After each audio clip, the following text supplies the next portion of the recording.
তো কখনো এই ম্যানুয়াল গাড়ি আমি চালাই নাই, এর আগে অটো গাড়ি চালাইছি। তো এমনিতেও ম্যানুয়াল গাড়ি নতুন চালাচ্ছি, এরপর হচ্ছে মাঝের ভিতরে ভাঙাচোরা রাস্তা। চলো যাই দেখি কেমন ড্রাইভ করি।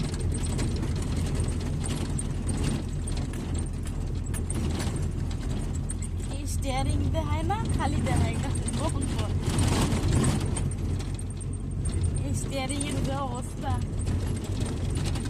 স্টিয়ারিং এর দিকে কেউ নজর দেন না, স্টিয়ারিং এর অবস্থা ভয়াবহ একেবারে। তো যাই হোক, অনেকক্ষণ গাড়ি চালানোর পর আমার ক্যামেরাম্যানকে বলছে আমাকে একটু ভিডিও করে দেন, সে ভিডিও করছে এই ভিডিওটি। আমি যে গাড়ি চালাচ্ছি আমাকে আর দেখাচ্ছে না। যাই হোক, এমনিতেও আমি ম্যানুয়াল গাড়িটা নতুন চালাচ্ছিলাম, তারপরেও একটু ভয়ে ভয়ে ছিলাম। আর এমন একটা রাস্তা ভাঙ্গাচোরা, যাই হোক আলহামদুলিল্লাহ কমপ্লিট হয়েছে। সবাই দোয়া করবেন আমার জন্য, আমার অনেক ছোটোবেলার স্বপ্ন আমি গাড়ি চালাবো।